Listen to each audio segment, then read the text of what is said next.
நெகிழி மற்றும் போதைப் பொருட்கள் பயன்பாட்டை தவிர்ப்பது பற்றி சிறிய விழிப்புணர்வு. இடம்: மளிகை கடை. கதாபாத்திரம்: கடைக்காரர், வாடிக்கையாளர், சுற்றுச்சூழல், மாணவர்கள். நிகழ்வு 1.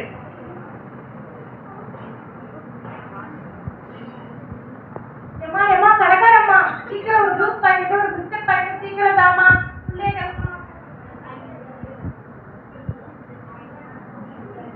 நம்ம 15 ரூபாய். இந்த பையா? ஏன் இந்த பை கேட்டா? இந்த பை இயற்கைக்கு எவ்வளவு பாதிப்பு உண்டாக்குது தெரியுமா? இதெல்லாம் பாதிப்பு நம்ம சின்ன பை தாமா. கொள்ளுது தெரியுமா? இந்த பை பல மடங்கு ஆண்டுகள் ஆகும் மக்கள் தெரியுமா?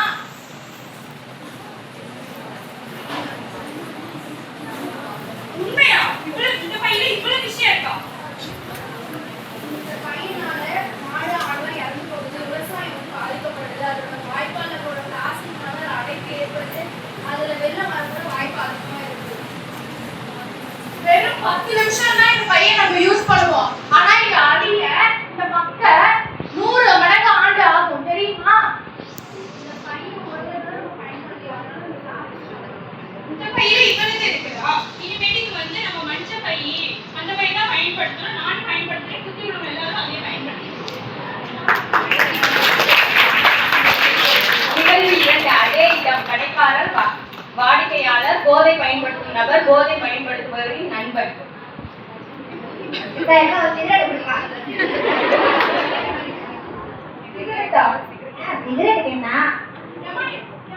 என்னமா பண்ணிட்டு இருக்க? பள்ளிக்கூடத்துக்கு கேட்க மாதிரி இந்த வியாபாரம் பண்ணிட்டு இருக்க? வியாபாரத்தை கரெக்டா ரொம்ப பண்ணி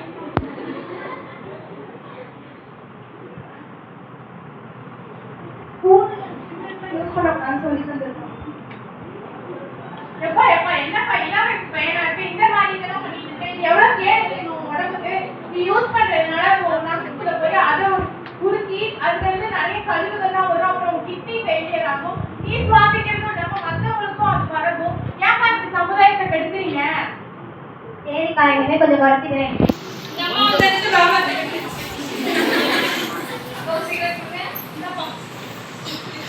நமக்கு வேணாம் பட்டா, லைஃப் என்ஜாய் பண்ணலாம்.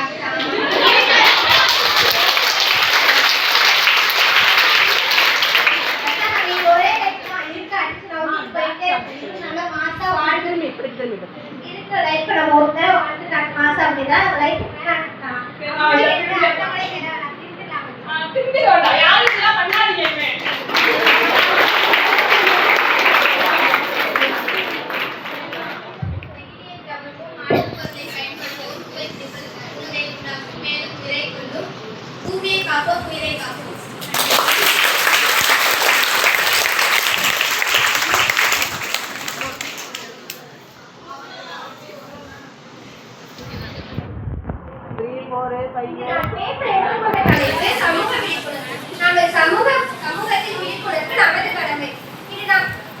சமூக விழிப்புணர்வு என்றால் என்ன? சமூக விழிப்புணர்வு என்பது வெறும் வார்த்தைகள் அல்ல. அது நம்மை சுற்றி நடக்கும் விஷயங்களை புரிந்து கொள்வது, பிறருடைய கஷ்டங்களை தெரிந்து கொள்வது, நமது சமூகத்தில் உள்ள குறைகளை உணர்த்தி அதை சரி செய்ய முயற்சிப்பது. சமூக விழிப்புணர்வு ஏன் முக்கியம்? பிறருடைய நிலையை, கஷ்டங்களை உணர்ந்து செயல்பட வறுமை, கல்வி, சுகாதாரம் போன்ற பிரச்சனைகளை நாம் அனைவரும் இணைந்து தீர்வு காண உதவுகிறது. ஒருவருக்கொருவர் மதித்து அன்பு செலுத்தி நல்லிணக்கத்துடன் வாழ உதவுகிறது. நாம் என்ன செய்யலாம்?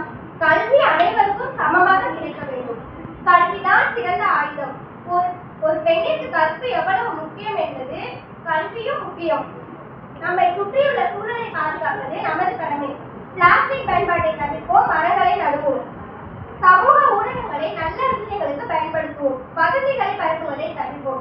பெண்களை மதித்து அவர்களுக்கு சம உரிமை அளிப்போம். ஆணும் பெண்ணும் சமம் என்று உறுதி கூறுவோம். நண்பர்களே, நாம் ஒவ்வொருவரும் ஒரு மாற்றத்திற்கான விதை. ஒரு துளி மழை ஒரு துளியாக இணைந்து பெருங்கடலாகிறது. அதுபோல